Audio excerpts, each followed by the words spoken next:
نحن نزلنا الذكر وإنا له لحافظون.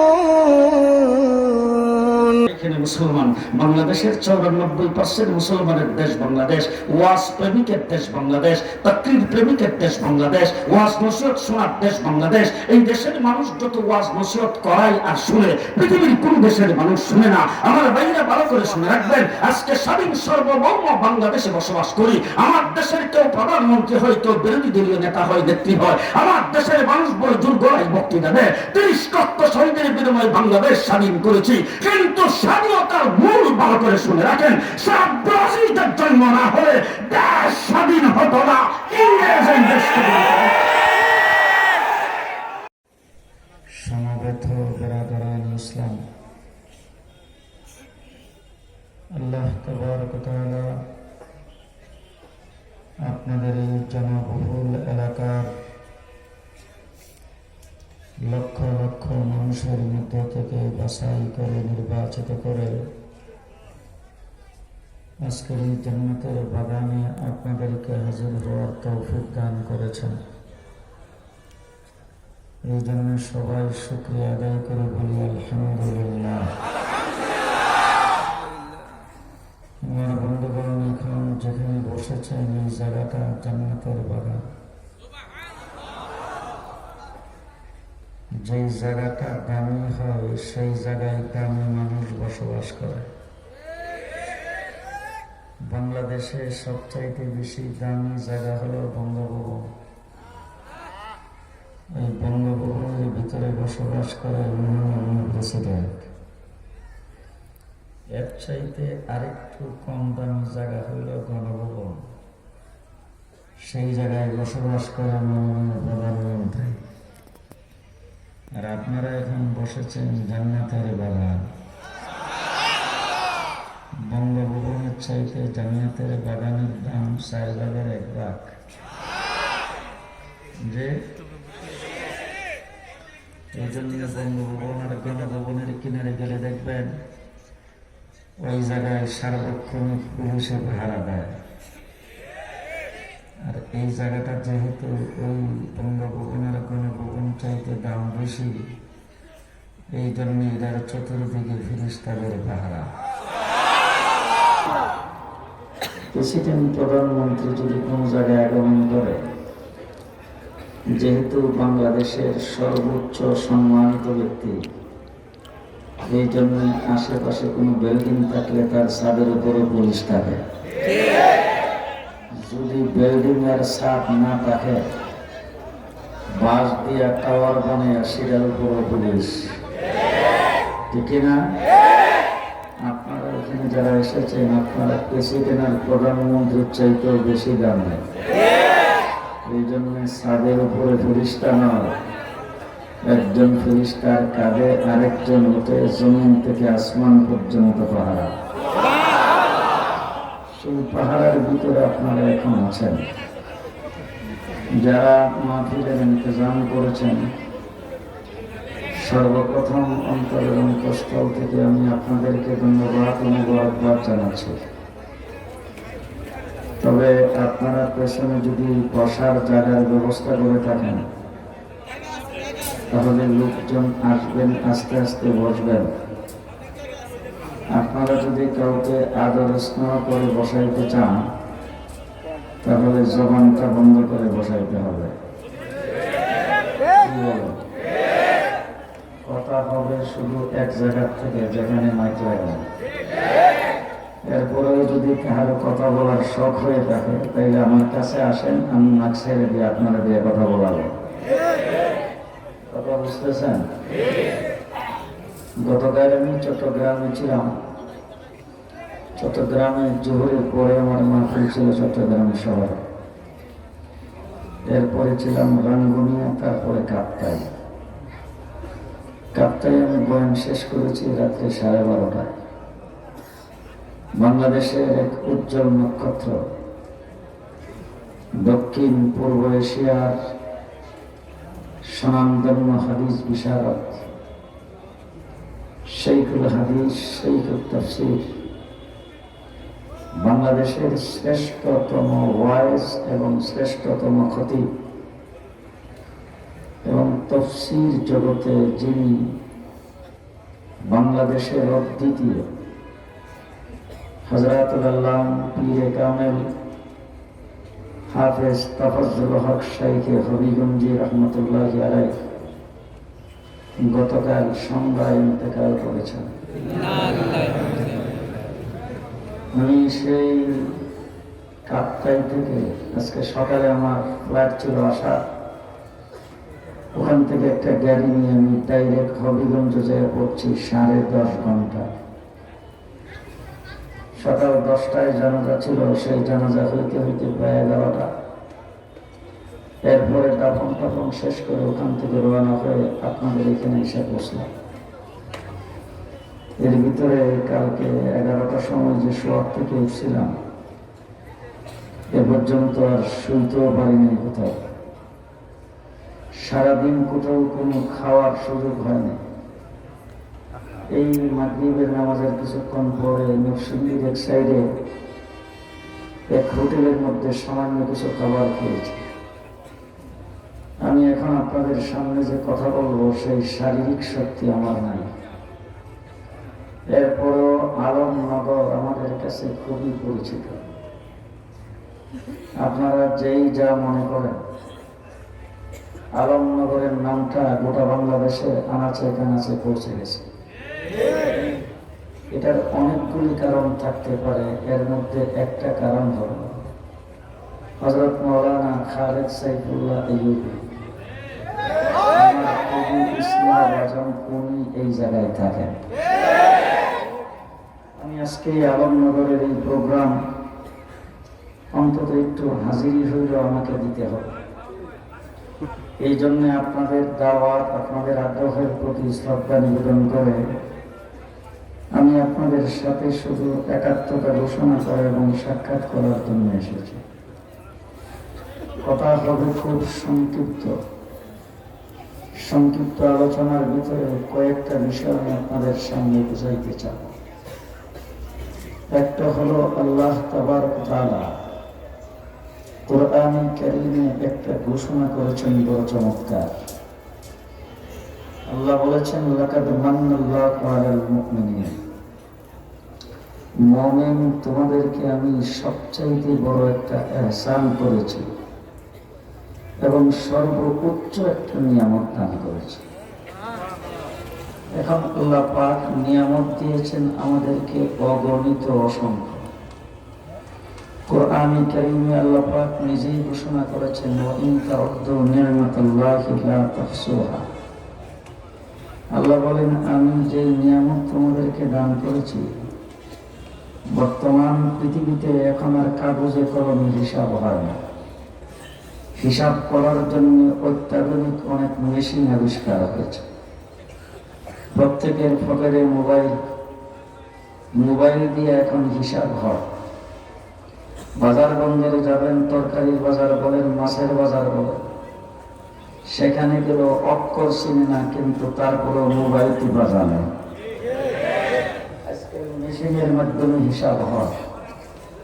আল্লাহ বলেন গোটা পৃথিবীর সমস্ত মেশিন যদি একত্রিত করে দেওয়া হয়, পৃথিবীর বড় বড় যত হিসাব বিদ্যায় পারদর্শী সমস্ত হিসাব রক্ষকদেরকে যদি একসাথে বসায় দেওয়া হয়, আল্লাহ বলেন আর আমার নিয়ামত যদি তোমরা মেশিনের মাধ্যমে হিসাব রক্ষক দিয়ে হিসাব করতে থাকো, পৃথিবীর হিসাব রক্ষক শেষ হবে, মেশিন শেষ হবে, দুনিয়া কিয়ামত হবে, আমি আল্লাহর নিয়ামতের হিসাব করা শেষ হবে না।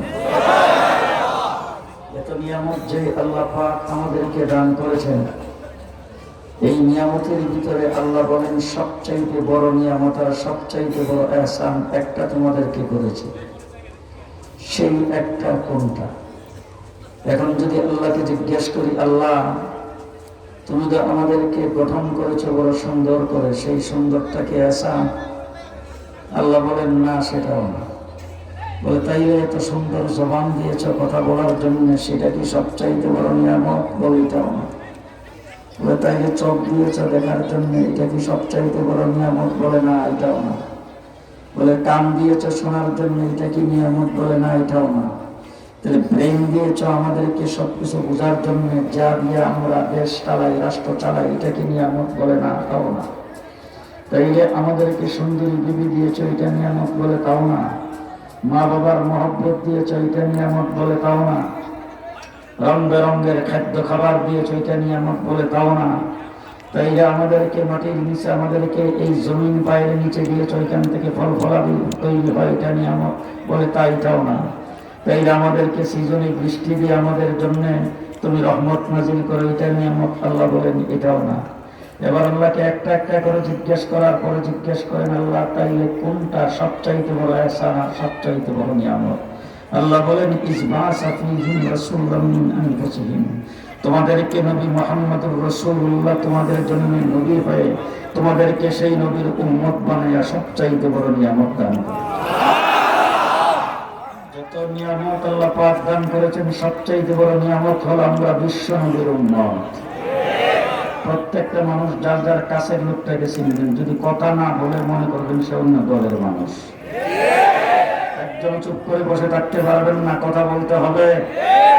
সবচাইতে বড় নিয়ামত, সবচাইতে বড় ইহসান আল্লাহ পাক করেছেন, আমাদেরকে বিশ্ব নবীর উম্মত বানিয়েছেন। এই নবীর উম্মত হওয়ার জন্য হযরত আদম থেকে শুরু করে ঈসা আলাইহিস সালাম পর্যন্ত সমস্ত নবীরা আল্লাহর দরবারে দরখাস্ত করেছেন, আরজি পেশ করেছেন। আল্লাহ তাবারক ওয়া তাআলা বিনা দরখাস্তে আমাদেরকে সেই নবীর উম্মত বানিয়েছেন। হযরত মূসা আলাইহিস সালাতু ওয়াস সালাম কুহে তুরে আল্লাহর সঙ্গে কথা বলেছেন। আল্লাহর সাথে যখন মূসা আলাইহিস সালাম কথা বলেন, তখন একদিন আল্লাহকে জিজ্ঞেস করেছেন, আল্লাহ আমি তো আপনার সাথে কথা বলতেছি, কথা কি কোনো ফেরেশতার মাধ্যমে বায়াই না সরাসরি?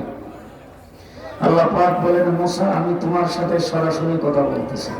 বলে তাইলে সরাসরি যদি আপনি আমার সাথে কথা বলে থাকেন, আমাকে আপনি কালিমুল্লাহ বানিয়েছেন, আমি জানতে চাই কথা কি আমার পর্যন্তই শেষ, নাকি ভবিষ্যতে আর কারোর সাথে আপনি কথা বলবেন? আমার আল্লাহ পাক বলেন, মূসা 24 ঘন্টার মধ্যে তোমাকে একবার কুহে তুরের নিকটে ডেকে এনে তোমার সাথে কথা বলি। আর একটা উম্মত পৃথিবীতে আগমন করবে, যে উম্মতের সঙ্গে কথা বলার জন্য আমি আল্লাহর কথার বান্দাতটা তাদের হাতে ছেড়ে দিয়ে রাখি। কথা বলি 24 ঘন্টার মধ্যে একবার, যখন ডেকে আনি তখন কথা বলতে পারি, কিন্তু ওই উম্মতের কাছে, উম্মতের হাতে আমার কথার বান্দাতটা থাকবে। যখন তারা ইচ্ছা তখনই আমার সাথে কথা বলতে পারবে। কোন সময় লাইনও কাটবে না, নেটওয়ার্কেরও কোনো ঝামেলা হবে না। 24 ঘন্টা যদি ইচ্ছা করে 24 ঘন্টায় আমি তাদের সাথে কথা বলবো। সুবহানাল্লাহ। তো জোরে করে যারা দাঁড়ায় বসে অসুবিধা হলে আসতে করে। ও আমার ভাইরা, আল্লাহ পাক সেই নবীর উম্মত আমাদেরকে বানাইছেন, খুশি না বেজার? হযরত আদম আলাইহিস সালাতু ওয়াস সালামকে আল্লাহ পাক কুদরতি হাতের দ্বারা বানিয়েছেন। সর্বপ্রথম আদম আলাইহিস সালামকে আরশের নিচে নিয়ে 40 দিন রাখছেন। সেখান থেকে আদম আলাইহিস সালামকে জান্নাতের ভিতরে ঢোকানো হয়েছে।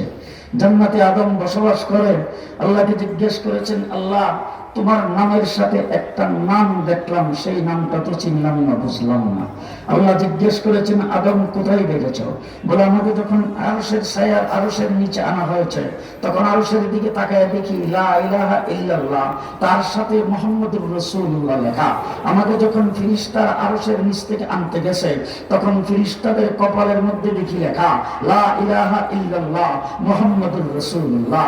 আমাকে যখন জান্নাতের ভিতরে ঢোকাবেন, আয়েশা দেখি জান্নাতের গেটে লেখা লা ইলাহা ইল্লাল্লাহ মুহাম্মাদুর রাসূলুল্লাহ। আমি যখন জান্নাতের ভিতরে প্রবেশ করলাম, দেখি প্রত্যেকটা গাছ আর তার পাতার মধ্যে লেখা লা ইলাহা ইল্লাল্লাহ মুহাম্মাদুর রাসূলুল্লাহ। জান্নাতে আমাকে আসবাবপত্র দেওয়া হয়েছে, সেই আসবাবপত্র যেটার মধ্যে তৈরি সেটার মধ্যে দেখি লা ইলাহা ইল্লাল্লাহ মুহাম্মাদুর রাসূলুল্লাহ। জান্নাতে রং বেরঙের ফল ফলাতি খাবার খাদ্য দিয়েছ, প্রত্যেকটা খাবারের মধ্যে হাত দিয়ে দেখি লা ইলাহা ইল্লাল্লাহ মুহাম্মাদুর রাসূলুল্লাহ। সুবহানাল্লাহ। আল্লাহ রাব্বুল আলামিন হযরত আদম আলাইহিস সালামকে ডাক দিয়ে বলেন, আদম লাউলা কালামা খালাকতুকা ইয়া আদম, ও আদম ভালো করে শুনে রাখো, মুহাম্মাদুর রাসূলুল্লাহকে তুমি চিনো নাই, তাকে যদি না বানাইতাম তোমাকেও বানাইতাম না। সুবহানাল্লাহ। আপনারা একটু আওয়াজ করে সুবহানাল্লাহ। তাকে যদি না বানাইতাম তোমাকেও বানাইতাম না। নবী মুহাম্মদ রাসূলুল্লাহ সাল্লাল্লাহু আলাইহি ওয়াসাল্লামকে নিয়ে আজকে বিভিন্ন রকম গ্রুপ হয়ে গেছে। একদল রাসূল সাল্লাল্লাহু আলাইহি ওয়াসাল্লামের ইজ্জতের উপর আক্রমণ করে, একদল রাসূল সাল্লাল্লাহু আলাইহি ওয়াসাল্লামের ইশক আর মহব্বত শুধু রবিউল আউয়াল মাসে দেখায়, আর একদল রাসূল সাল্লাল্লাহু আলাইহি ওয়াসাল্লামের ইশক আর মহব্বত দেখাইতে যাইয়া হিন্দুদের রথ যাত্রা পর্যন্ত বের করে ফেলেছেন। মুহাম্মদুর রাসূলুল্লাহ সাল্লাল্লাহু আলাইহি ওয়াসাল্লাম সম্পর্কে আমি শুধু প্রাথমিক একটু কথা আপনাদের সামনে বলতে চাই। হুজুর আকরাম সাল্লাল্লাহু আলাইহি ওয়াসাল্লামের চাচা নাম হইল আবু তালেব। আপনারা যারা রাসূলের ইশক আর মহব্বতে আজকের মাহফিলের ইন্তজাম করেছেন, মাহফিল শোনার জন্য এসেছেন, আপনারা কেউ কিন্তু রাসূলকে আঙ্গুলে ধরে কোনোদিন হাঁটান নাই, একদিন কিন্তু রাসূলকে গোসল করান নাই, একদিন কিন্তু খাবার খাওয়ার নাই। কিন্তু হুজুরের চাচা আবু তালেব 6.5 বছর বয়স থেকে আল্লাহর নবীর দায়িত্ব গ্রহণ করেছেন। নবুয়ত প্রাপ্তির পরে আরো 6 বছর একসাথে কাটাইছেন, রাসূল সাল্লাল্লাহু আলাইহি ওয়াসাল্লামকে লালন পালন করেছেন। কতবার কোলে নিয়েছেন তার ঠিক নাই, কতবার কাঁধে উঠেছেন তার ঠিক নাই। মক্কার অলি গলিতে আঙ্গুলে ধরে ধরে হাঁটাইছেন, রাসূলকে সামদেশ পর্যন্ত নিয়ে গেছেন, সফরের সঙ্গী পর্যন্ত বানাইছেন। হুজুর আকরাম সাল্লাল্লাহু আলাইহি ওয়াসাল্লামকে খানা খাওয়াইছেন, গোসল করাইছেন, পানি পান করাইছেন, ঘুম পাড়াইছেন। আমার নবী সাল্লাল্লাহু আলাইহি ওয়াসাল্লাম মুহাম্মদুর রাসূলুল্লাহর চাচা আবু তালেব একদিন রাসূলকে ডাক দিয়ে বলতেছেন, ভাতিজা আমি তোমার সম্পর্কে জানি। ভাতিজা জিজ্ঞেস করেছেন, চাচা আমার সম্পর্কে কি জানেন? বলে তোমার বরত্ব আর তোমার আজমত আর তোমার ফজিলত সম্পর্কে আমার জানা আছে। বলে আপনি চাচা কেমনে জানলেন? বলে কিছু তোমার মার কাছ থেকে শুনছি আর কিছু আমি নিজে দেখছি। চাচা কি শুনলেন আর কি দেখলেন? বলে তোমার মার কাছ থেকে শুনছি, তোমার মা বলছে অন্যান্য সন্তান যখন পেটে ধারণ করে মা, তখন মাদের চলতে ফিরতে খুব কষ্ট হয়। 10টি মাস পর্যন্ত সন্তান পেটে ধারণ করে কষ্ট আর কষ্ট করে। তোমার মা আমেনা তোমাকে পেটে ধারণ করেছেন, তোমার মার নাকি কোনো কষ্ট হয় নাই। আর কি শুনেছেন? বলে আরো শুনছি তোমার মা বলছে তোমাকে তোমার মা যখন পেটে ধারণ করেছে ওই মুহূর্তে তোমার মা কুয়ার থেকে পানি উঠাইতে গেছে, যায় দেখে কুয়ার পানি তোমার মার জন্য অটোমেটিক পার পর্যন্ত আইসা রয়েছে। আর কি শুনছেন? বলে আরো শুনছি তোমার মা প্রখর রৌদ্রের ভিতরে ঘর থেকে বের হয়েছে, ঘর থেকে বের হইতে দেরি আকাশের মেঘ এসে তোমার মার মাথার উপরে ছায়া ধরতে দেরি নাই। আর কি শুনছেন? বলে তোমার মা নাকি রাস্তা দিয়ে হাঁটতেছিল, হাঁটার সময় তোমার মা দেখতে পাচ্ছে সাইডের গাছগুলি তোমার মার সামনে মাথার মতো করে সালাম করতে শুরু করেছে। আর কি শুনেছেন? বলে আরো শুনছি তোমার মা বলছে রাস্তা দিয়ে হেঁটে যাওয়ার সময় পাহাড় থেকে খন্ড খন্ড পাথরগুলি তোমার মার পায়ের কাছে বসে সালাম করতে শুরু করেছে। শুনেছেন? বলে আরো শুনছি তোমার মা বলছে অন্যান্য মা সন্তান যখন ডেলিভারি করে তখন তার খুব কষ্ট হয়, কিন্তু তোমার মা যখন তোমাকে ডেলিভারি করেছেন তখন তার নাকি কোনো কষ্ট হয় নাই। আর কি শুনেছেন? বলে আরো শুনছি অন্যান্য মা যখন সন্তান জন্ম দেয় তখন সন্তান যে ঘরে ভূমিষ্ঠ হয় সেই ঘরটা দুর্গন্ধযুক্ত হয়ে যায়, মানুষ সেই ঘরের মধ্যে ধূপ জ্বালাইতে হয়, স্প্রে করতে হয়। আর তুমি যেই ঘরে জন্মগ্রহণ করেছো সেই ঘরটা নাকি মেশকে আম্বরের চাইতে বেশি সুগন্ধিত। আর কি শুনছেন? বলে আরো শুনছি অন্যান্য মা সন্তান জন্ম দিলে সন্তান মায়ের পেটের থেকে বের হওয়ার পরে তার নাভির নাকটাকে কাটতে হয়, আর তোমার নাককে যেন মায়ের পেটের থেকে কেটে কেলিং করে বের করে দিয়েছেন। আর কি শুনেছেন? বলে আরো শুনছি তোমার মা বলছেন তোমাকে অন্যান্য ছেলে সন্তান জন্মগ্রহণ করলে তারা যখন দুনিয়াতে আসে তখন তার মুসলমানি করাইতে হয়, খতনা করাইতে হয়, তোমাকে কে যেন পেটের ভিতর থেকে খতনা করাইয়া তারপরে বের করেছেন। বলে চাচা আর কি শুনছেন? বলে আরো শুনছি তোমার মা বলছে তুমি নাকি তোমার মায়ের পেটের থেকে বের হইতে দেরি, আত্তাহিয়াত শুরুতে নিজে নিজেই বসতে দেরি নাই, আর আত্তাহিয়াত শুরুতে বসতে দেরি, আল্লাহু আকবার বলে সেজদায় যাইতে দেরি নাই, আর তুমি সেজদায় যাই কি যেন বলছো, একটু পরে যখন সেজদার থেকে মাথা উঠাইছো উঠাই আত্তাহিয়াত শুরুতে বসে তোমার শাহাদাত আঙ্গুলটি উপরের দিকে উঠাইছো আকাশের দিকে, উঠাইতে দেরি একটা নূর বের হয়ে উত্তর থেকে দক্ষিণ পূর্ব থেকে পশ্চিম তামাম জাহান আলোকিত হইতে দেরি নাই, যেই আলোতে তোমার মা হুমার পারস্যের মহলগুলো দেখতেছে। শুনছেন? বলে এরপরে শুনছি তুমি নাকি কাক হয়ে যখন শুইছো তোমার মা তোমাকে কান্দা করে উঠেছেন, এমন সময় ঘরের ছাদটা খুলে গেছে আর ঘরের ভিতরে কুয়াশা ঢুকতে শুরু করেছেন, কুয়াশা এসে ঘরটা অন্ধকার হয়ে গেছে। এমন সময় গায়েব থেকে একটা আওয়াজ আসছে, এই বাচ্চাটাকে মাঠ থেকে আড়াল করে দেওয়া হোক, গায়েব করে দেওয়া হোক, গায়েব করে দেওয়া হোক, এবং উত্তর দক্ষিণ পূর্ব পশ্চিম গোটা জাহান ঘুরাইয়া সমস্ত মাখলুকাতের কাছে তাকে পরিচয় করাইয়া দেওয়া হোক। শুনছেন? বলে তারপরে শুনছি তোমার মা বলছেন তো হঠাৎ করে কি যেন একটা আওয়াজ আসতেছে, সেই আওয়াজের মধ্যে বলা হচ্ছে 20 জন নবীর গুণ এই বাচ্চার অন্তরে ঢুকায় দেওয়া হোক। এরপরে আরেক দিক থেকে বলছেন নবী তো 20 জন না, বলে তাইলে হযরত আদম থেকে ঈসা পর্যন্ত 1,24,000 নবীর সমস্ত গুণ এই বাচ্চার ভিতরে ঢুকায় দেওয়া হোক। শুধু তাই না, পৃথিবীর সমস্ত গাছ গাছালির থেকে শুরু করে হাইওয়ান জন্তু জানোয়ার আল্লাহ পাকের 18,000 মাখলুকাতের যত 12 গুণ আছে সব গুণ এই বাচ্চার ভিতরে ঢুকায় দেওয়া। এরপরও কিছু লোকে কইব কওমি দেওবন্দি মাদ্রাসাওয়ালারা মিলাদ জানে না।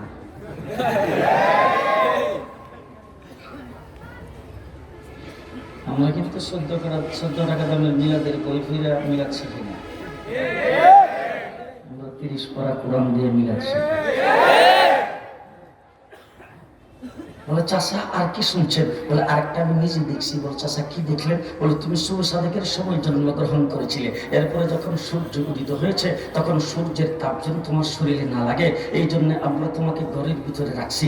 এরপরে সূর্য যখন অস্ত চলে গেছে সন্ধ্যায়, তখন চন্দ্র উদিত হওয়ার পরে আমরা তোমাকে ঘর থেকে বের করে খোলা আকাশের নিচে তোমাকে মুক্ত হাওয়া খাওয়ার জন্য সেখানে শোয়াইছি।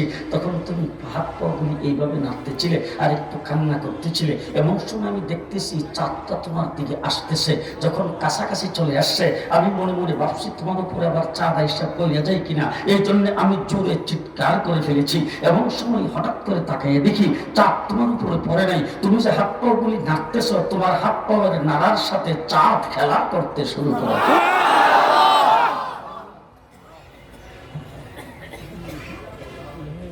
শুনবে মা আমেনা বাচ্চাটাকে তুলে নিয়ে বলতেছেন জীবনে কত চেহারা দেখলাম, কত বাচ্চার চেহারা দেখলাম, কত মানুষের চেহারা দেখলাম, কিন্তু আমার ঘরে যে ছেলে জন্মগ্রহণ করেছে এত সুন্দর চেহারার মানুষ তো আমি কোনোদিন দেখিনি। আসছেন হালিমাতুস সাদিয়া আসছেন তায়েফ থেকে বাচ্চা নেওয়ার জন্য। আচ্ছা আমিনার দিকে তাকিয়ে বলতেছেন আমিনা তুমি দেখলে আর কতটুকু দেখছো? তুমি তো মক্কার থেকে বের হইয়া কোথাও যাও না, তুমি তো গৃহিণী, ঘরের ভিতরে থাকো, দেখলে আর কতটুকু দেখছো? আমাদের কামই হইল বাচ্চা লালন পালন করা। দীর্ঘদিন যাবৎ আমি নিজেই বাচ্চা লালন পালন করি। আমার গোষ্ঠী গিয়াকে আমার পূর্বপুরুষ মক্কার থেকে বাচ্চাগুলি নিয়ে লালন পালন করেছে। কত মন্ত্রী মিনিস্টারদের সন্তান আমরা লালন পালন করেছি, আমার এলাকার মানুষ লালন পালন করেছে। হাজার হাজার মানুষের চেহারা আমি হালিমা দেখেছি। আমি বলতেছি এত সুন্দর চেহারার মানুষ কোনোদিন দেখিনি। আসছেন আব্দুল মুত্তালিব, আয়েশা বলতেছেন আমিনা তুমি গৃহিণী করে থাকো, তুমি দেখলে আর কতটুকু দেখছো? আরে হালিমা তুমি দেখলে আর কতটুকু দেখছো? তোমার পাড়া প্রতিবেশী বাচ্চা পালন করে তুমি দেখলে তাদেরকে দেখছো। আমার কাছ থেকে শোনো, আমি বাইতুল্লাহর মুতাওয়াল্লি, বাইতুল্লাহ জিয়ারত করার জন্য লক্ষ লক্ষ মানুষ আগমন করে, আমি তাদের বাচ্চাগুলি এবং তাদের চেহারা দেখি। এরপরে আমি শামে যাই, ইরাকে যাই, বিভিন্ন জায়গায় যাইয়া মানুষের চেহারা দেখেছি। আমি আব্দুল মুত্তালিব বলতেছি এত সুন্দর চেহারার মানুষ কোনোদিন দেখি নাই। এবার জিবরাইল আলাইহিস সালাম আব্দুল মুত্তালিব তুমি খুব দূর দেখছো। আস্তে আস্তে আস্তে আব্দুল মুত্তালিব তুমি দেখলে আর কতটুকু দেখছো? তুমি তো বাইতুল্লাহর মুতাওয়াল্লি সেখানে দেখেছো, শামে দেখেছো, ইরাকে দেখেছো। আমি জিবরাইলের কাছ থেকে শোনো, মুহূর্তের ভিতরে উত্তর থেকে দক্ষিণ, পূর্ব থেকে পশ্চিম সব জায়গায় আমি ভ্রমণ করি। আদম থেকে ঈসা পর্যন্ত সমস্ত নবীদেরকে আল্লাহ পাক যুগে যুগে সুন্দর বানাইয়া পৃথিবীতে প্রেরণ করেছেন। আমি সমস্ত নবীদের চেহারা দেখেছি, তাদের সঙ্গে কথা বলেছি, উহি প্রেরণ করেছি। হযরত আদম আলাইহিস সালামকে জান্নাতের ভিতরে দেখছি, নূহ আলাইহিস সালামকে কিস্তিতে দেখছি, হযরত ইব্রাহিমকে নমরুদের আগুনে দেখছি, ইউনূস আলাইহিস সালামকে মাছের পেটে দেখছি, সুলাইমানকে সিংহাসনে দেখেছি, মূসা আলাইহিস সালামকে তুরে আল্লাহর সঙ্গে কথা বলতে দেখেছি। দেখেছি হযরত ইউসুফ আলাইহিস সালাতু ওয়াস সালামকে কুয়ার ভিতরে আরে জিবরাইল হাত দিয়ে ধরে রেখেছিলাম, হযরত ঈসা আলাইহিস সালামকে মায়ের কোলে কথা বলতে দেখেছি, আরে জিবরাইল সাক্ষ্য দিচ্ছি আমার চোখে এর চাইতে সুন্দর চেহারার মানুষ কোনোদিন দেখিনি।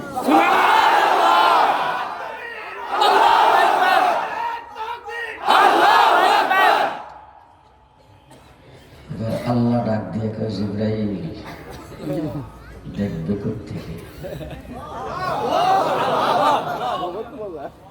কোথা থেকে দেখবে?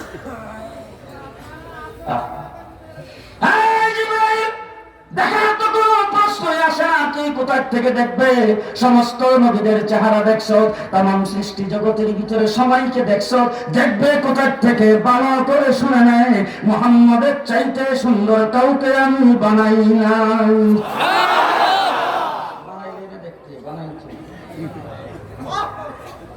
বানাইলে দেখতে বানাইতে শাহ আব্দুল আজিজ মুহাদ্দিস দেহলভী রাহমাতুল্লাহ আলাইহি নাম বলে জীবনও শোনেন নাই, শুনছেন? যারা না শুনছেন আজকে একটু ভালো করে শুনে নামটা মুখস্থ করবেন। কি নাম বলেন তো? শাহ আব্দুল আজিজ মুহাদ্দিস দেহলভী। বলেন বলেন বলেন বলেন। শাহ আব্দুল আজিজ মুহাদ্দিস দেহলভী। শাহ আব্দুল আজিজ মুহাদ্দিস দেহলভী রাহমাতুল্লাহ আলাইহি, শাহ ওলিউল্লাহ মুহাদ্দিস দেহলভী রাহমাতুল্লাহ আলাইহির ছেলে 1802 খ্রিস্টাব্দে দিল্লির জামে মসজিদের মিম্বরে উঠে ইংরেজের বিরুদ্ধে সর্বপ্রথম হুঙ্কার দিয়েছিলেন শাহ আব্দুল আজিজ। এখানে মুসলমান, বাংলাদেশের 94% মুসলমানের দেশ বাংলাদেশ, ওয়াজ প্রেমিকের দেশ বাংলাদেশ, তাকরীর প্রেমিকের দেশ বাংলাদেশ, ওয়াজ নসিহত শোনার দেশ বাংলাদেশ। এই দেশের মানুষ যত ওয়াজ নসিহত করায় আর শুনে, পৃথিবীর কোন দেশের মানুষ শুনে না। আমার ভাইরা ভালো করে শুনে রাখবেন, আজকে স্বাধীন সার্বভৌম বাংলাদেশে বসবাস করি। আমার দেশের কেউ প্রধানমন্ত্রী হয়, কেউ বিরোধী দলীয় নেতা হয়, নেত্রী হয়। আমার দেশের মানুষ বড় জোর গলায় বক্তৃতা দেয়, 30 লক্ষ শহীদের বিনিময়ে বাংলাদেশ স্বাধীন করেছি। কিন্তু স্বাধীনতার মূল ভালো করে শুনে রাখেন, ব্রাজিলের জন্ম না হলে দেশ স্বাধীন হতো না। ইংরেজের দেশ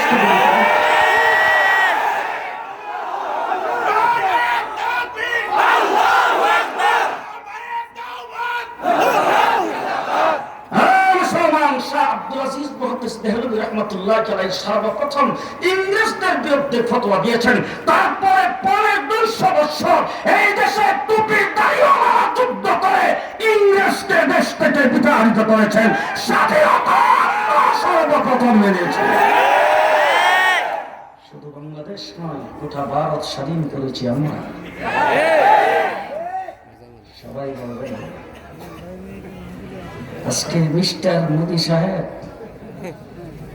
আপনি নাগরিকত্ব বাতিল করে বাংলাদেশ সেই ভারতের মুসলমানদেরকে আলেম হুসাইন আহমদ মাদানির সাথে ছিল, লাভ দিয়ে পায়ে করে বলছেন হযরত ये अदालत है, हजरत ये अदालत है, थोड़ा नरमी से बात करे, ये अदालत है, थोड़ा মুসলমান पर पूरा कर, थोड़ा रहम करे। এইভাবে ওনাকে বুঝাইতে চাচ্ছিলেন যে একটু নরম হয়ে কথা বলেন, এটা তো আদালতের কাঠগড়ে আপনি দাঁড়াইছেন। উনি ধাক্কা দিয়ে মোহাম্মদ আলী জওহারকে সরাইয়া দিয়ে বলছেন, হ্যাঁ মোহাম্মদ আলী, আজকে আদালতের কাঠগড়ায় দাঁড়াইয়া যদি আমি ফতোয়া পরিবর্তন করি, আল্লাহর নবীর দ্বীনের পরিবর্তন হবে। বিচারপতির আসন থেকে ডাক দিয়ে বলছেন, মাওলানা সাহেব, আপনি কোথায় দাঁড়িয়ে কথা বলতেছেন, আপনি কি টের পান? হুসাইন আহমদ মাদানির হাতুড়ির নিচে ছিল কাফনের কাপড়। কাফনের কাপড় টান দিয়ে বের করে এইভাবে উত্তোলন করে বিচারপতিকে ডাক দিয়ে বলছেন, এই ইংরেজের চালা বিচারপতি, ভালো করে দেখে রাখ, আমি সুস্থ মস্তিষ্কে সগানে বলছি, তোর কাঠগড়ায় দাঁড়ায় কথা বলতেছি, আমি কাপড়ের কাপড় নিয়ে দাঁড়িয়েছি, কোরআন তোর হাতে, বিচার তোর হাতে, আইন তোর হাতে। আমাকে ফাঁসির কাস্টে যদি দুয়াইবার আদেশ দেশ, ফাঁসির কাস্টে যায় বলবো ইংরেজের মিলিটারিতে ভর্তি হওয়া হারাম, ইংরেজের মিলিটারিতে ভর্তি হওয়া। চিনলেন না? করাচিতে 144 দ্বারা জারি করা হয়েছে। লক্ষ লক্ষ মানুষ চতুর্দিকে সমাবেশে বক্তব্য রাখবেন হুসাইন আহমদ মাদানি। ইংরেজরা চতুর্দিক থেকে ঘোষণা করতেছেন আজকের সমাবেশ চলবে না, সমাবেশের যিনি সভাপতিত্ব করবেন আর যিনি পরিচালনা করবেন, একজন হলো সভাপতি আর একজন হলো ঘোষক, আছে না? আজকে সমাবেশের যিনি সভাপতিত্ব করবেন, যিনি পরিচালনা করবেন, স্টেজে উঠা মাত্র গুলি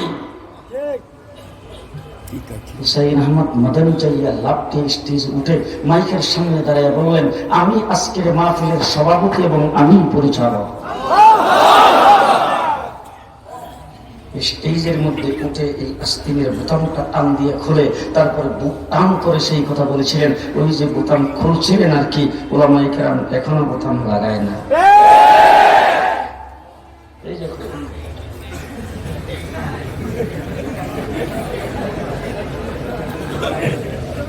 কত মানুষ কোটের কত নাম দিল,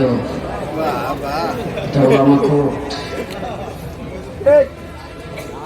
সেই হুসাইন আহমদ মাদানীর জন্ম না হলে দেশ স্বাধীন হতো না।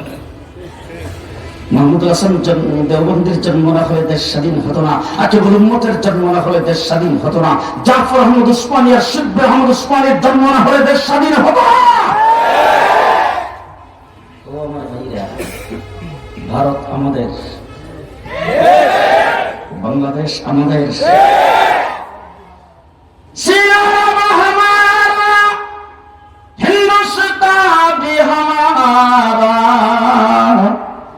मुस्लिम है हम, वतन है सारा जहां हमारा।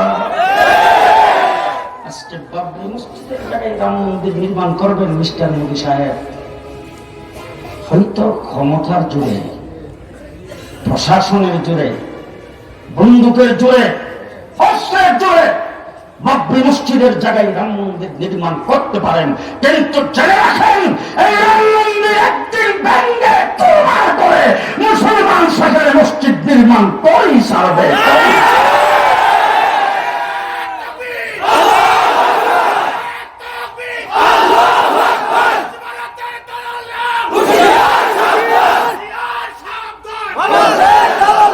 মুসলমান বলতেছিলাম শাহ আব্দুল আজিজ মহতেজ দেহলভী, শাহ আব্দুল আজিজ মহতেজ দেহলভী শাহ ওলিউল্লাহ রহমাতুল্লাহ আলাইহি ছিলেন। শাহ ওলিউল্লাহ ওই ব্যক্তি যিনি সর্বপ্রথম এই ভারতবর্ষে হাদিস পড়ানো শুরু করেছেন। এর আগে হাদিস কোথাও হয়নি। শাহ ওলিউল্লাহ ওই ব্যক্তি যিনি সর্বপ্রথম ফার্সি ভাষায় কোরআনে কারিমের তর্জমা করেছেন। এর আগে কোরআন শরীফের কোনো তর্জমা হয়নি। শাহ আব্দুল আজিজ মুহাদ্দিস দেহলভী ওই ব্যক্তি যিনি তার বাবার পত্রে তার বাবা করেছেন ফার্সি ভাষায় কোরআন কারীমের তরজমা, আর তিনি সর্বপ্রথম তাফসীরে আজিজ লিখেছেন ফার্সি ভাষায়। সেই তাফসীরে আজিজের ভিতরে লিখেছেন আল্লাহ পাক সুন্দর তৈরি করে সুন্দরটাকে 100 ভাগে ভাগ করেছেন। সুন্দর বুঝেন নাই? সুন্দর বস্তুটাকে তৈরি করে আল্লাহ পাক কয় ভাগ করেছেন? 100 ভাগে ভাগ করেছেন। 100 ভাগে ভাগ করে আল্লাহ পাক 100 ভাগে ভাগ করে এক ভাগকে আলাদা করেছেন, 99 ভাগকে রাখছেন। আলাদা করছে কয় ভাগ? রয়েছে কয় ভাগ? 99 ভাগ। ওই এক ভাগে আল্লাহ পাক মধ্যখানে টুকরা করে 2 ভাগ করেছেন। 2 ভাগ করে এক ভাগ দিয়া হযরত ইউসুফ আলাইহিস সালামকে বানিয়েছেন, আর এক ভাগ দিয়া तमाम সৃষ্টি জগৎ বানিয়েছেন। এবার হযরত মাওলানা আব্দুল খালেক শরীয়তপুরী দেখতে খুব সুন্দর, রাস্তাঘাটে যত সুন্দর সুন্দরী দেখেন, ফেসবুকে যত সুন্দর সুন্দরী দেখেন, বিশ্ব সুন্দরী প্রতিযোগিতা হয়, সব সুন্দর 100 ভাগের 1 ভাগের অর্ধেকের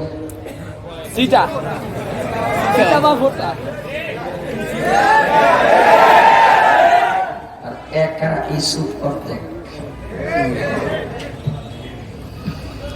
আল্লাহর কাছে রয়েছে কয় ভাগ? আব্দুল আজিজ মুহাদ্দিস দেহলভী রাহমাতুল্লাহ আলাইহি বলেন, ওই 99 ভাগ সুন্দর দিয়ে আল্লাহ পাক আল্লাহর হাবিবকে বানাইছেন। কেমন সুন্দর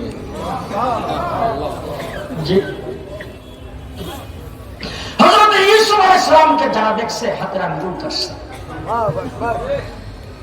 আল্লাহর হাবিবকে যারা দেখছে তারা কলিজা কাটছে। হযরত ইউসুফ আলাইহিস সালামকে যারা দেখছে তারা বেহুশ হয়ে গেছে। আল্লাহর হাবিবকে যারা দেখছে তারা বেহুশ থেকে হুশে আসে। ঠিক কিনা? ঠিক কিনা? হযরত ওমর ইবনে খাত্তাবের মতো এত বড় সন্ত্রাসী ওরে বাবা রাসূলের মাথা কাটতে যায়। সন্ত্রাসীরা কত বড়! মুহাম্মদুর রাসূলুল্লাহ সাল্লাল্লাহু আলাইহি ওয়াসাল্লামের মাথা কাটতে যাইতেছে, রাস্তা দিয়ে যখন যাইতেছে এমন সময় একজন মুসলমান ডাক দিয়ে ভাই কই যাও? কথা কইছ না। মুহাম্মদ বিন আব্দুল্লাহর মাথা কাটতেছে। তো কেন রে বাবু মুহাম্মদ বিন আব্দুল্লাহর মাথাটা কাটার কি দরকার? তোমরা না কিছুদিন আগে তারা সাদিকুল আমিন বলে উপাধি দিলা। হযরত ওমর ইবনে খাত্তাব কহ উপাধি আমরাই দিছি আর উপাধি পাওয়ার যোগ্য। তাইলে মাথা কাটতে যাও যে? আসলে তার সঙ্গে তো কোনো দুশ্মনী নেই, কোরআন রাজে লয়ে এসে এই কোরআনকে দুনিয়া থেকে বিদায় করতে হইবে, তাকে বিদায় করা ছাড়া কোন রাস্তা নেই।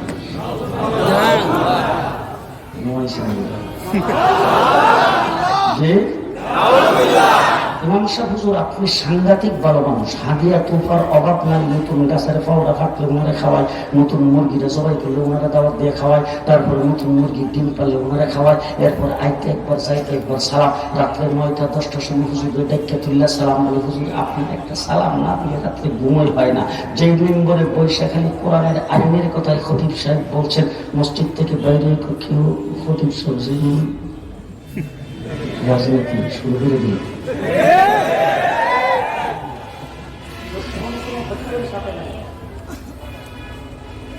খতিব যদি কোরআনের আইনের কথা বলে তার সাথে শুনুন। ওই আবু জেহেল থেকে শুরু এ পর্যন্ত আছে। কথা বলেন ঠিক না? আমাকে স্লিপ দিছে হুজুর তাসাউফের ওয়াজ করবে। যে স্লিপ দিছে, যারা স্লিপ দিছে মনে করছে তাসাউফ কইল সুবহানাল্লাহ একবার কইলে কয়টা সওয়াব, নামাজ 5 ওয়াক্ত পড়লে কয়টা সওয়াব, তাহাজ্জুদ পড়লে কি সওয়াব, এইসব কইল তাসাউফের ওয়াজ। আমি সর্বপ্রথম দাঁড়াই বললাম যে তাসাউফ আমার কাছ থেকে তাসাউফের ওয়াজই আজকে করবো, অন্য কোনো ওয়াজ করবো না। ভালো করে শুনে রাখেন তাসাউফ কারে কয়। হযরত খাজা মঈনুদ্দিন চিশতি রাহমাতুল্লাহ আলাইহি সবচাইতে বড় তাসাউফের লিডার, যুদ্ধ করেছেন পৃথ্বীরাজের সাথে।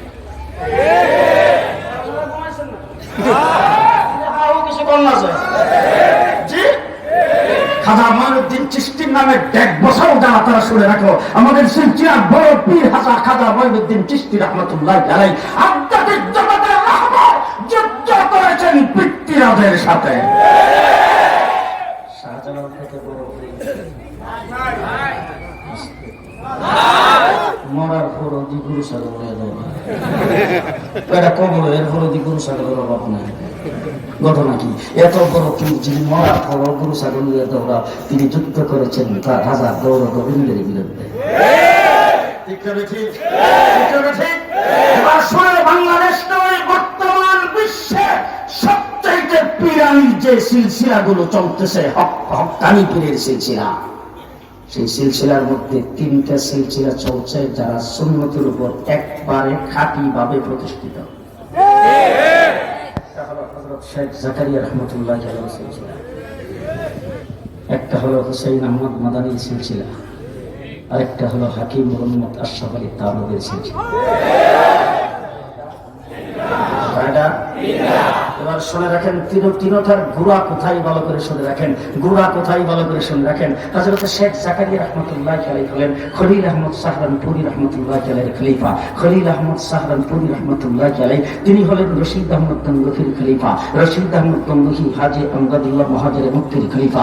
এবার হযরত জাকারিয়া রাহমাতুল্লাহ আলাইহি থেকে নিচের দিকে আসেন, জাকারিয়া রাহমাতুল্লাহ আলাইহির খলিফা হলেন মুফতি মাহমুদ গঙ্গোহী। মুফতি মাহমুদ গঙ্গোহীর খলিফা হলেন আল্লামা নূর হোসেন কাসিমি বারিদারা মাদ্রাসা।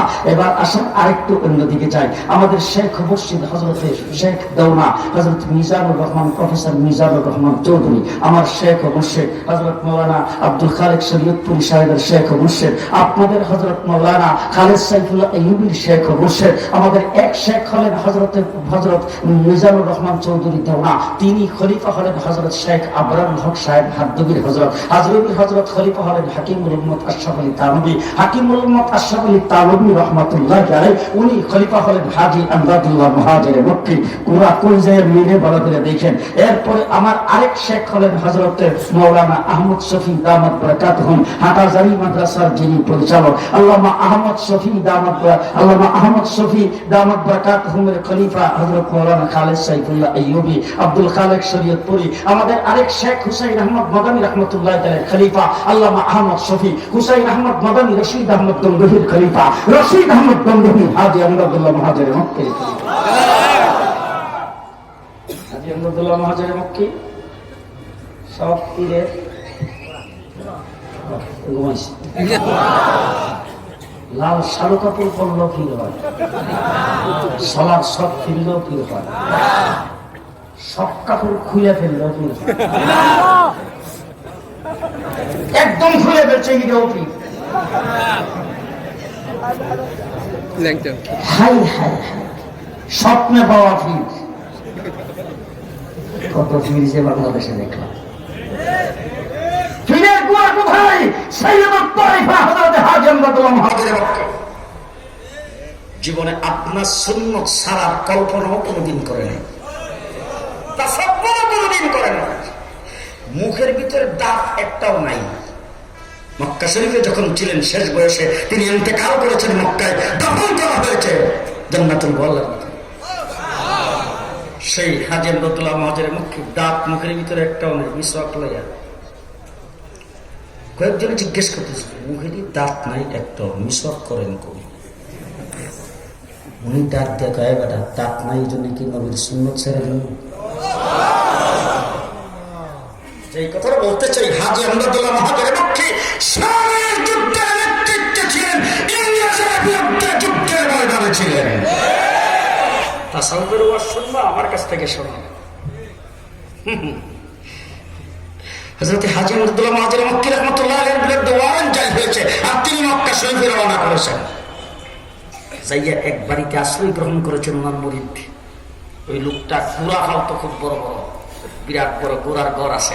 ওই ওনাকে আত্মগোপন করার জন্য পুলিশ এসে যখন বাড়ি ঘেরাও করছে, ওনাকে গোড়ার ঘরের ভিতরে ঢুকাই দিছে, দিয়া বাহির দিকে তালা দিয়া, ঘরের উপরে লেখা আছে গোড়ার ঘর। হাজী আমদাদুল্লাহ মুহাজিরে মক্কি ওই ঘরের ভিতরে গোড়ার এক সাইডে নামাজের মুসল্লা ফালাইয়া সেখানে তিনি নামাজ পড়তেছেন। সারা বাড়ি তল্লাশি করার পরে যখন পাইলেই, তখন পুলিশে ডাক দিয়া গোড়ার ঘরের চাবিটা দেন। যিনি ওনাকে গোড়ার ঘরে ঢুকাইছেন তার কিন্তু কলিজায় পানি নেই। এই দরজা খুললেই তো হুজুরকে পাবে, বাধ্য হইয়া চাবি দিতে হয়েছে। দরজা খুলে ভিতরে গেছে, যাইয়া গোটা ঘরটাকে তন্ন তন্ন করে তালাশ করে বের হয়ে আসে। আর বড় সাংঘাতিক বড় বড় ঘোড়া আছে আপনার এখানে, বড় দামি ঘোড়া দেখলাম, ঘোড়াগুলি বড় দেখতে বড় সুন্দর, চক জোড়ানো। বাহ, ভালো ঘোড়া আপনি পালেন। এই কথা বলে চলে যাচ্ছেন। সবাই যখন চলে গেছে, ওই মালিক ভিতরে ঢুকছে, দুইকে দেখে হুজুর নামাজের মুসল্লায় দিব্যি হারাম নামাজ পড়তেছে। হাজী আমদাদুল্লাহ মুহাজিরে মক্কি যখন সর্বপ্রথম যখন মক্কায় গেলেন, মক্কায় যাওয়ার পরে 3 দিন একাধারে অনাহার, খাবারের কোনো ব্যবস্থা নেই। 11 বেলা, আরে 9 বেলা অনাহার করতেছে বাইতুল্লাহ, পেটের খিদা করতে। এমন সময় এক কিনার থেকে একটা আওয়াজ আসছে, ইয়ে আদমি বহুত সাবের হ্যায়।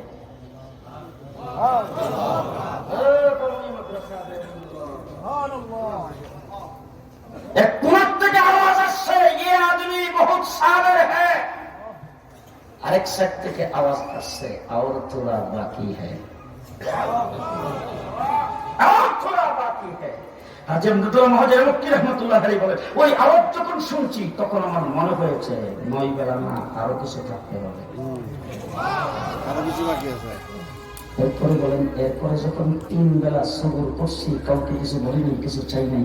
এরপরে থেকে যে জারি হয়েছে, হিন্দুস্তান থেকে যা হজ করার জন্য যাইতো, সব হাজী আমদাদুল্লাহ মুহাজিরে মক্কির মেহমান। ও আমার ভাইয়া, তাসাউফের ওয়াজ, ওলামায়ে দেওবন্দ খানকার পীর, রাজপথের বীর। আজকে বলবেন না, খানকার পীর, রাজপথের বীর। হাফিজ হুজুর রাহমাতুল্লাহ আলাইহি মতো হাফিজ হুজুর থেকে বড় পীর বাংলার জমিনের সামনে আর 100 বছর হবে কিনা? বছর ছিলাম, 7 বছর। সরাইঘাট থেকে লঞ্চে উঠছি, লঞ্চের ছাদের উপরে প্রচন্ড রৌদ্র। যেই ছাদের উপরে হুজুর কিনে আমরা উঠছি, মেয়েদিকে একটা মেঘ আইসা লঞ্চটারে রেখে দিয়েছে। আমরা পর্যন্ত গেল, মেঘ লঞ্চটাকে রেখে রাখলো। 81 সালে রাষ্ট্রপতি নির্বাচনে দাঁড়াইছে মার্কা বটগাছ। হাবিব জুজুর মার্কা বটগাছ। আমার একজন এসে হাবিব জুজুর না বলা আর বড় আল্লাহর ওলি মানুষ, মার্কাটা যে পাইছে গাছটার মধ্যে শয়তান থাকে। আমি বললাম যে শয়তান যদি কাউকে আসর করে, কাহার উপরে শয়তান যদি বর করে, সারাইবার জন্য কি স্কুলের মাস্টারদের নেয়?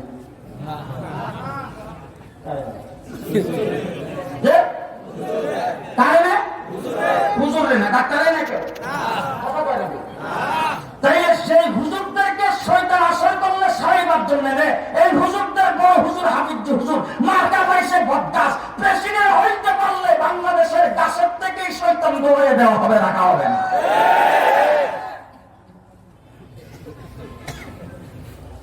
1981 সালে হাবিব হুজুর নির্বাচনে দাঁড়াইছেন। ঘটনা কেমন হয়েছিল কইতা? হাবিব হুজুরের নির্বাচনী জনসভা বাইতুল মুকাররম দক্ষিণ গেট। আমি তখন ব্রাহ্মণবাড়িয়া জামিয়া মুসলিয়া মাদ্রাসার ছাত্র, বেশ কিছু ছাত্র ভাইদেরকে সাথে নিয়ে চিটাগাং মেলে উঠলাম শেষ রাত্রে জনসভা অ্যাটেন্ড করার জন্য। নরসিংদী পার হওয়ার পরেই দেখি বাহিরে হকাররা পত্রিকা বিক্রি করে। একটা পত্রিকা কিনলাম, ইত্তেফাক। কিনা দেখি বাবা 83 জন প্রার্থী, এক একজন প্রার্থীর সকলের সর্বশেষ বক্তৃতা নির্বাচনী বক্তৃতার মধ্যে এক একজন যে বক্তৃতা দিছে, বক্তৃতা বড় সাংঘাতিক। স্বাধীন সার্বভৌম বাংলাদেশে চাউলের দাম 4.5 টাকা কেজি কেন হবে? আমি নির্বাচিত হইলে চাউল হবে 3.5 টাকা কেজি। আরেকজন বলছেন 30 লক্ষ শহীদের বিনিমজ্জিত বাংলাদেশ, সেই দেশে লবণের দাম কেন 1.5 টাকা হবে? আমি নির্বাচিত হইলে লবণ হবে 12 আনা। কেউ বলছে তেল, কেউ লবণ, কেউ পেঁয়াজ, কেউ রসুন, কেউ চাউল। আমরা তখন যারা মাদ্রাসার ছাত্র, আমরা তারা তো বুঝি না। একজন আরেকজন কই হাই হাই হাই রে কপাল খাইছে। হাবিব জুজুর তো পেপার পত্রিকা পড়ে না। আজকের এই ব্যাপারে যে যত বক্তৃদের সবগুলো হুজুর নোট করিয়া যে কইছে চাউল খাইব 3.5 থেকে এখানে হুজুর বলা দরকার ছিল 3 টাকা। প্রত্যেকটা জিনিস যদি হুজুর আগামী বলে কমায় যদি ঘোষণাটা দিতে আজকে শেষ আছে। আর পেপার পত্রিকায় টেলিভিশন হুজুরের ঘোষণা প্রচার হয়ে গেলে এক ডাকে হুজুর তো পত্রিকা পড়ে না। আমাদের মধ্যে কেউ কেউ নানা পত্রিকা হুজুর না পড়লো। শামসুদ্দিন কাসিম সাহেব, মহিউদ্দিন খান সাহেব, শাইখুল ইসলাম আজিজুল হক সাহেব, এরকম বড় বড় হুজুর আছে। ওনারা হুজুরদের মুখ করে দিব, চিন্তার কোনো কারণ নেই। আসলাম বাইতুল মুকাররমে এসে জুমার নামাজ পড়ছি। জুমার নামাজ পড়ে একদম প্রচন্ড রৌদ্রের ভিতরে স্টেজের সামনে যাইয়া জুতাগুলি নিচে থইয়া তারপরে স্টেজের সামনে বসছে। আর এক একজন উঠতেছে স্টেজ আর বক্তব্য রাখতেছেন, বড় বড় বিরাট বড় বড় আলেম ওলামায়ে কেরাম। সর্বশেষ ঘোষকে ঘোষণা করেছেন এবার জাতির উদ্দেশ্যে ভাষণ দিবেন প্রেসিডেন্ট পদপ্রার্থী হযরত হাফিজ হুজুর। আমরা নিচে বসে একজন ধাক্কা দিয়ে দোয়া করো রে, দোয়া করো। গুলিস্তান পর্যন্ত যে মানুষ আর মানুষ, আল্লাহ হুজুর যদি উঠতে চাইলা তেলের পেঁয়াজের রসুনের কথাটা যদি হুজুর উঠতে কইলে তোরে বুড় একটা ফিল নইয়া। আর সাংবাদিকরা যেভাবে কলম টলম লইয়া ক্যামেরা লইয়া খাইছে, হুজুর কথাটা কইতে দিই, নোট করতে দিই নাই। আমাদের মধ্যে কেউ দোয়া করো হুজুর, আল্লাহর ওলি মানুষ, হুজুরের মুখ দিয়ে আল্লাহ বের করে দিব। এই কথা বলে রইলাম। হুজুর মাইকের সামনে দাঁড়াইছেন, তারাই সর্বপ্রথম বলছেন, ও আমার জাতি, 1947 সনে পরে 200 বছর লড়াইয়ের পরে আমরা একবার স্বাধীনতা অর্জন করেছিলাম, কিন্তু শান্তি পাই নাই। 1971 সনে পাকিস্তানিদের জুলুম অত্যাচারের বিরুদ্ধে এই দেশের মানুষ অস্ত্র করে 30 লক্ষ শহীদের বিনিময়ে বাংলাদেশ স্বাধীন করেছি। দেশে শান্তি আসে নাই, আমি মুহাম্মদুল্লাহ প্রেসিডেন্ট পদপ্রার্থী হয়েছি। যদি আল্লাহ পাক আমাকে এই দায়িত্বের জন্য কবুল করেন, আমি এই দেশের মানুষের শান্তির জন্য সর্বপ্রথম 68,000 গ্রামে 68,000 কোরআনী মক্তব কায়েম করব। সামনে একজন একজনের চেহারার দিকে তাকায় কি ঘটনা কি সাউল গেল তেল লবণ পিঁয়াজ কই গেল হাফিজ আমরা কি ভাবলাম আর হাফিজজি কি করে আজকে গোটা বাংলাদেশকে চ্যালেঞ্জ করে গোটা পৃথিবীকে চ্যালেঞ্জ করে বলতে চাই আজকে যদি হাফিজজির মন্ত্র অনুযায়ী ৬৮,০০০ গ্রামে ৬৮,০০০ কোরআনি মক্তব শিক্ষা করে বুয়েটের মধ্যে আসতো আপনার কিন্তু হত্যা হতো না। আজকে পুলিশ অফিসার ঐশী পুলিশ অফিসারের মেয়ে হয়ে বেডরুমের ভিতরে তার বাবা মাকে কুবাইয়ে তার বাবা মাকে জবাই করে হত্যা করে কলেজে পড়ে। ও আমার ভাইরা ঐশীর মতো কোরআনগার জন্ম হতো না যদি মক্তবে কোরআন শিক্ষা দেওয়া থাকতো। হাফিজজি মূল মন্ত্র বলেছিলেন, সেই হাফিজজি আধ্যাত্মিক জগতের রাহবর, একদিক থেকে হানকার পীর, আরেক দিক থেকে রাজপথের বীর। শাইখুল হাদিস আজিজুল হক খানকার পীর, রাজপথের বীর মুফতি ফজলুল হক আমিনী রাহমাতুল্লাহি আলাইহি 33 বছর ওনার সাথে চলাফেরা করেছি। তাহাজ্জুদ কাজা দেখি নাই, শেষ রাত্রে বেলা উঠে উনি যখন কান্না শুরু করতেন আমরা যারা পাশে থাকতাম আমাদের ঘুম ভেঙে যেত। একদিক থেকে রাজপথে তিনি লড়াই করেন, আরেকদিক থেকে শেষ রাত্রে নামাজের মুসল্লা চোখের পানি বেরিয়ে যায়।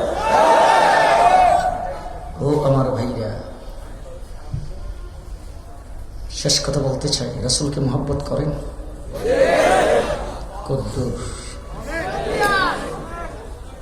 কতটুক? মা বাপকে যদি কোনো ব্যক্তি মহব্বত করে ভালোবাসে, মা বাবার পায়ের নিচে জান্নাত। রাসূলকে যদি কোনো ব্যক্তি দেখে মহব্বত করে, তার জন্য জাহান্নাম হারাম। বেশ কম আছে না? জি,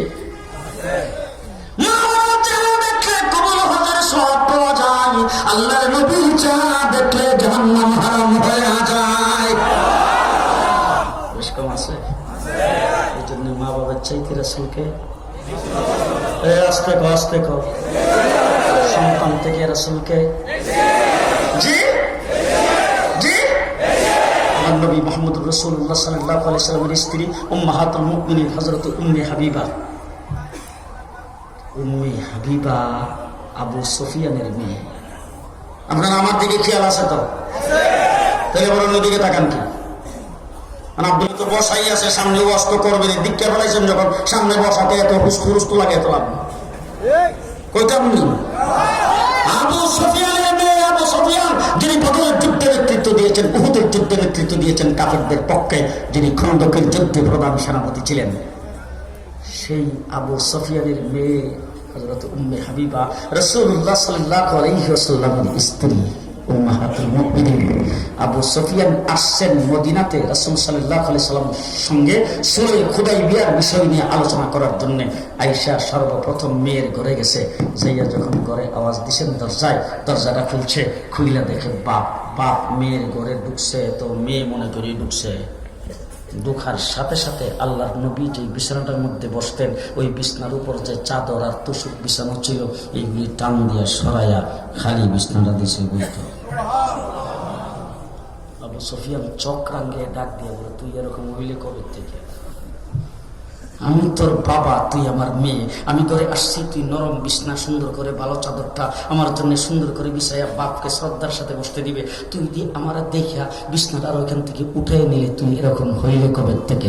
উম্মে হাবিবা ডাক দিয়ে বলেন, শোনো, তুমি মুশরিক কাফের নাপাক রাহমাতুল লিল আলামিনের বিছানায় কোন কাফের বসতে পারে না।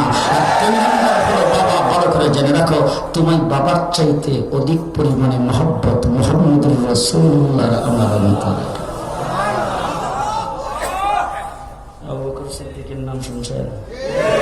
এবার হযরত আবু বকর সিদ্দিক যুদ্ধের ময়দানে গেছে, বদরের যুদ্ধে আল্লাহর নবীর সঙ্গে। আর আবু বকর সিদ্দিকের ছেলে আব্দুর রহমান আইসে আবু জাহেলের সাথে। ছেলে তখন মুসলমান হয়নি, হয়েছে মুসলমান?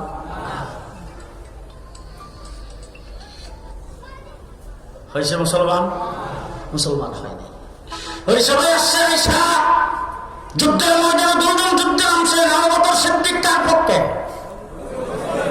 আব্দুর রহমান। সংক্ষিপ্ত লম্বা চড়া ঘটনা সংক্ষেপে বলতে চাই, যুদ্ধ যখন হয়ে গেছে, যুদ্ধের পরে আব্দুর রহমান ইসলাম কবুল করেছেন। এবার ইসলাম কবুল করার পরে বাপ বেটা দুইজনে মিলে কথাবার্তা বলতেছেন, এর ভিতরে বাপে ছেলের আগে ছেলে বাপের ডাক দেখা, বাপ যুদ্ধ যখন হয়েছিল বদরের যুদ্ধের ময়দানে যখন প্রচন্ড বেগে যুদ্ধ চলতেছিল, তখন কয়েকবার আমার তলোয়ারের কাছাকাছি আপনারে পাইছিলাম, কিন্তু সেই তলোয়ারটা উঠাইছি আপনার গর্দানে মারুন, আপনার চেহারাটা দেখা মায় লেগে গেছে, আর মারতে পারিনি। কারণ আপনি আমার সময় গোসল করেছেন, আমার পানি পান করেছেন, খানা খাওয়াইছেন, কোলে নিয়ে ঝুলাইছেন, তারপরে কান্না কানি করলে থামাইছেন, কত কিছু করছেন, চুমু খাইছেন, এগুলি সব মনে হয়েছে, এই জন্য আর আপনাকে গদ্দান মারতে পারিনি আপনার গাড়ে। وذكر فإن الذكرى تنفع المؤمنين